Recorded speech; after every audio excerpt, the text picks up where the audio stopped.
वक्त बड़ी खबर ग्वालियर से मिल रही है। पूर्व मंत्री जयभान सिंह पवैया का छलका है दर्द। कांग्रेस के सीनियर नेताओं की बगावत पर सोनिया गांधी से की अपील।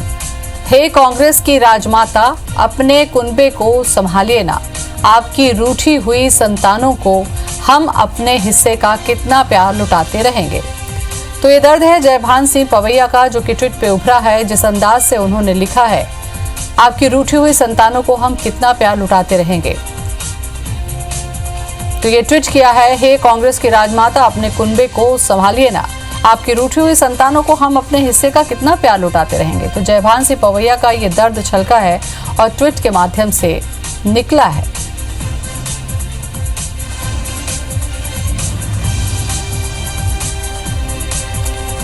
तो जयभान सिंह पवैया का ये ट्वीट लहजा व्यंग्यात्मक है,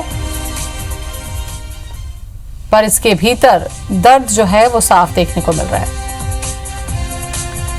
नासिर गौरी हमारे साथ में जुड़ चुके हैं। नासिर, जयभान सिंह पवैया का जो ट्वीट है, जिस अंदाज में उन्होंने किया है, क्या समझें इसे? देखिए, जयभान सिंह पवैया लगातार अपने ट्वीट के जरिए अपनी बात कहने की कोशिश कर रहे हैं और कभी तो अभी जो पहले ट्वीट किया था वो बीजेपी को निशाने पर लेकर किया था, लेकिन अब पूरी तरह से ये कांग्रेस को निशाने पर लेकर किया है। और जिस तरह से उन्होंने कहा है कि हे कांग्रेस की राजमाता, अपने कुनबे को संभालिए ना। आखिर आपकी रूठी हुई राजनीतिक जो संस्थानें हैं, हम उस पर कितना प्यार लुटाते रहेंगे। तो उनका कुल मिलाकर कहने का ये है कि राजस्थान के संदर्भ से जुड़िए, पहले तो मध्य प्रदेश से, क्योंकि मध्य प्रदेश में जो कांग्रेस की बागी थे वो बीजेपी में आ गए। उसके बाद विभागों का बंटवारा हुआ तो कई सारे जो विभाग थे वो सिंधिया खेमे के पास पहुंच गए। ऐसे में अब राजस्थान में भी जिस तरह से बात की जा रही है कि जो सचिन पायलट है, उनके समर्थक हैं, वो कहीं ना कहीं बीजेपी ज्वाइन कर सकते हैं। तो ऐसे में ये जयभान सिंह पवैया का एक तंज भरा ट्वीट है और जिसमें साफ कहा है कि अगर आपसे कांग्रेस नहीं संभल रही है तो उसको दिवालिया फर्म घोषित कर दीजिए और उसका शटर डाउन कर दे, क्योंकि हम लोग कब तक अपने हिस्से का जो प्यार है वो लुटाते रहेंगे। तो ये अकेला ये रूठी हुई संतानों में कौन कौन है? देखिए, रूठी हुई संतानों में मतलब कुल मिलाकर देखा जाए तो बीजेपी में अभी जो कांग्रेस के जो बागी हैं, जो 22 जो पूर्व विधायक हैं, मंत्री हैं, वो आए हैं, वो हैं। दूसरे जोता है सिंधिया, लेकिन इसके मायने दूसरे भी है, बीजेपी पे भी है। बीजेपी पर वही कटाक्ष है कि मतलब अपने हिस्से का हम कब तक प्यार लुटाते रहेंगे। यानी कि जो बीजेपी के जो लोगों को कहीं ना कहीं उपेक्षा हो रही है, क्योंकि जिस तरह से जोता सिंधिया समर्थकों को मंत्री पद दिया गया, उनको हिस्सेदारी दी गई, बड़े बड़े विभाग दिए गए, तो कहीं ना कहीं ये है कि अपने हिस्से का प्यार लुटाते रहेंगे। तो मतलब जो उनके हिस्से में आने वाला था वो हिस्सा आपको दे रहे हैं। तो ये उनका एक वो ट्वीट है कि इसके जरिए वो अपने बात भी कह रहे हैं और साथ ही कांग्रेस और बीजेपी दोनों को निशाने पर ले रहे हैं। इस ट्वीट का कोई असर होता दिखता है क्या नासिर? देखिए, असर तो फिलहाल जो पवैया जी की अगर बात की जाए तो वो खुद अलग थलग पड़े हुए हैं, क्योंकि बीजेपी में भले ही वो कद्दावर नेता के रूप में जाने जाते हैं, लेकिन हालांकि उनकी अभी पार्टी में कोई एक बड़ा पद नहीं है उनके पास में। तो लगातार वो इस तरह का ट्वीट भी कर रहे हैं और कहा ये भी जा रहा है, क्योंकि वो कहीं ना कहीं पार्टी से नाराज भी है। नाराज इस बात को लेकर है कि ज्योतिराय सिंधिया यानी कि सिंधिया परिवार को लेकर हमेशा उकार भरते रहते थे, सामंतवाद के खिलाफ हमेशा आवाज उठाते रहते थे। आज वही सिंधिया बीजेपी में ज्वाइन कर ली है और ऐसे में वो उनका कहीं ना कहीं अंदरूनी तौर से उनकी नाराजगी है, और जिसके चलते नरोत्तम मिश्रा भी पिछले दिनों वो उनसे मिलने आए, उनको समझाने की कोशिश की, क्योंकि ग्वालियर से उनकी विधानसभा सीट है, वहां से प्रद्युमन सिंह तोमर है, वहां से चुनावी मैदान में जाने वाले हैं। तो उनकी वो सियासी जमीन कहीं खिसक नहीं जाए और वो भीतरघात नहीं कर दें या उनको सपोर्ट नहीं करें तो वो सीट हार सकती है। तो बीजेपी भी उनको कंट्रोल करने की कोशिश में लगी हुई है। और ये इतना मतलब कद्दावर नेता होने के बावजूद नासिर, जब जगह नहीं मिलती है तो जाहिर सी बात है तकलीफ तो होती है, दर्द तो होता है। अब वो ट्वीट के माध्यम से छलके या किसी और तरीके से छलके, आपको नहीं लगता कि कहीं ना कहीं अंदर से कहीं बहुत ज्यादा दुखी हैं? बिल्कुल, जयभान सिंह पवैया दुखी है इस बात से, क्योंकि मैंने जैसे कि कहा कि ज्योतिराय सिंधिया और सिंधिया परिवार को लेकर वो हमेशा फ्रंट फुट पर खेला करते थे, उनकी राजनीति उन्हीं से जान जाती थी। लेकिन अब चूंकि ये लोग बीजेपी में आ गए तो ऐसे में उनका जो बिल्कुल नासिर, कुणाल चौधरी भी जुड़ चुके हैं हमारे साथ में, कांग्रेस प्रवक्ता। कुणाल जी, ये जो ट्वीट आपने देखा होगा, जयभान सिंह पवैया ने जो ट्वीट किया है कि हे राजमाता सोनिया गांधी को उन्होंने लिखा है कि आपकी रूठी हुई संतानों आखिर हम कब तक अपने हिस्से का प्यार लुटाते रहेंगे, क्या समझा जाए इसे?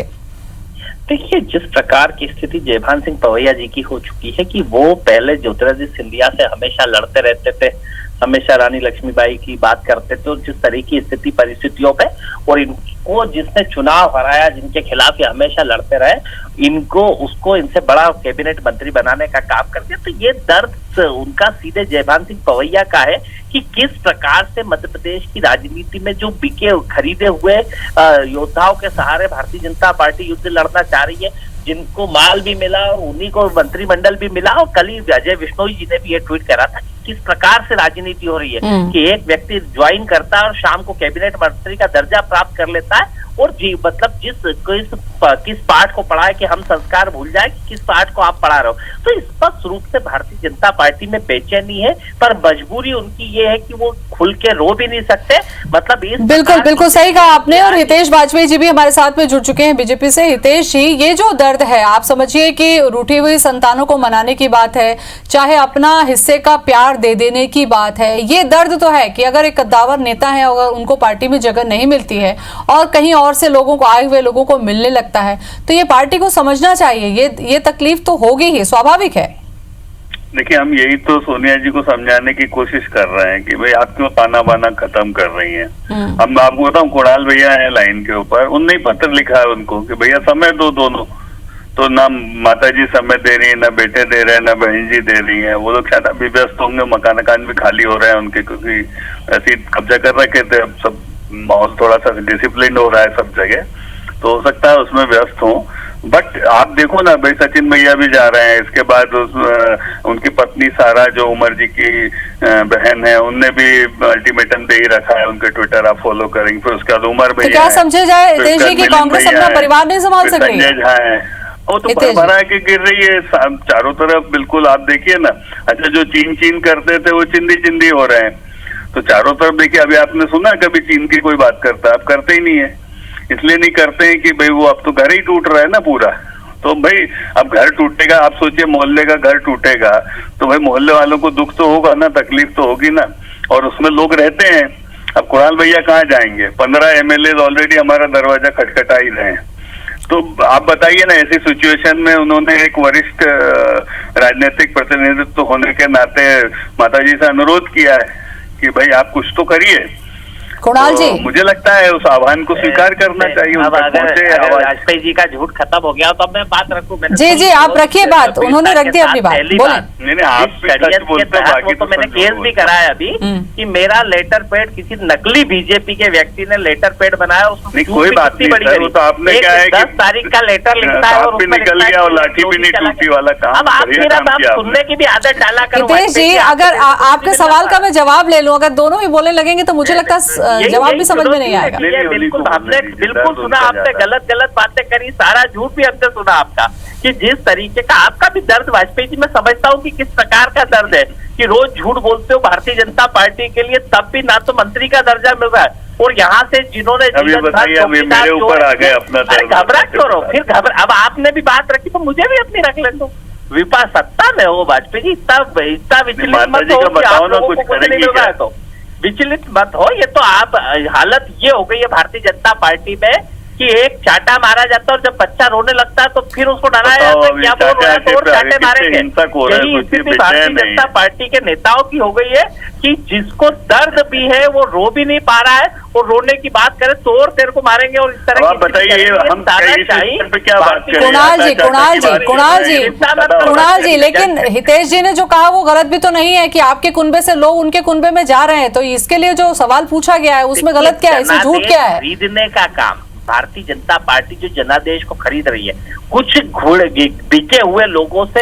आपको लगता है कि ज्योतिरादित्य सिंधिया को भी कोई खरीद सकता है? बिल्कुल स्पष्ट है, जो जनादेश को खरीदने का। बताइए हितेश जी, अब इसका आप जवाब दीजिए कि आप लोगों ने खरीद लिया। ये कोई नेता क्या? ठीक है, जवाब ले लेती हूँ मैं कुणाल जी।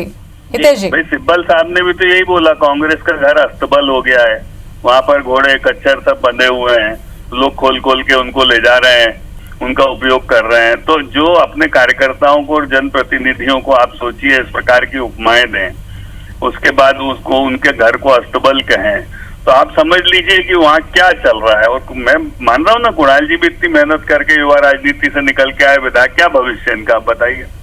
15 महीने में सरकार भी गई, संगठन भी गया, और उसके बाद लोग बाल काले करके घूम रहे हैं। ना कोई अध्यक्ष बन लेकिन रहा है, हितेश जी, ना नेता ये जो प्रतिपक्ष कांग्रेस बन का रहा है। कुनबा टूट के बीजेपी दोनों में में तो आया, कोई इससे काले बीजेपी बाल के भी नहीं तो करता, सीनियर जितना लीडर्स को जो मतलब जगह आपका मिलनी हो चाहिए गया थी शायद वो नहीं मिल पाई। अरे भाई हम क्या करें, अच्छा बताइए, इन सब लोगों को छोड़ देंगे, कल को कुणाल भैया आते हैं तो हम क्या करेंगे, ये बताइए ना, हमारे साथी चिंता हैं, मत दोस्त करो, हैं आने वो। की कोई गुंजाइश तो आप नहीं बताइए हम मेरी, क्या टेंशन मत करें, लो अच्छा आप। बताइए, विधायक भी है वो। तो स्वाभाविक है कि भाई हमको अकोमोडेट करना पड़ता है, उसमें क्या दिक्कत। अभी आप देख रहे हैं ना वहाँ पर वो सचिन भैया बाहर, मैं तो बता रहा हूँ आपको, मिलिंद भैया है, सचिन भैया है, संजय झा जी हैं, ये सब बाहर आ रहे हैं, बहन जी भी कई बाहर आएंगी। तो कुणाल जी, आपको संक्षेप में ये- आपसे कहाँ आपसे जाएंगे? संक्षेप में कमेंट चाहूंगे लास्ट। देखो, खरीदे हुए जनादेश पे बिगर पैर की ये सरकार चला रहे हैं मध्य प्रदेश में। अभी जिस दिन जनता के बीच में जाएंगे, इनके सारे परखच्चे उड़ जाएंगे, और इस गलत फहमी में जो लोग गए हैं वो भी है कि इनको वोट मिल जाएगा। इसके बाद उपचुनाव के बाद ना घर के रहेंगे ना घाट के रहेंगे, और भारतीय जनता पार्टी के भी कुणाल नेताओं भैया की भी जो छोड़ने स्थिति है, वाले हैं जल्दी। अपना खुल के अपना दर्द को रोना सीखो, लोकतंत्र में अपनी बात को करना सीखो। इस तरीके से डरे डरे रहोगे तो कुछ भी नहीं मिल रहा है। वही लोग जिनको माल भी मिला उन्हें मंत्री पद भी मिलेगा। चलिए, कुणाल भैया भी जाएंगे कह रहे हैं, हितेश जी तो साफ कह रहे हैं, कुणाल जी कुछ दिनों बाद आप भी जाने वाले हैं। खाएगा। चिंता मत करो, मैं तो मेरी जगह बहुत ठीक हूँ। मुझे पार्टी ने भैया, झूठ विधायक भी बोलोगे, बनाया, कोरोना यूथ काट कांग्रेस खाएगा, कांग्रेस ये को चल रहा है जितना सम्मान पार्टी ने मुझे जितना दिया इतना तो आपको यार तो कुछ भी नहीं दे पा रहे। वाजपेयी जी आप थोड़े दिन से निकल चलिए, जाओ, लेकिन तो दर्द दर्द जो था वो ट्वीट के जरिए होगा। जयभान सिंह पवैया का सामने आया है हितेश जी।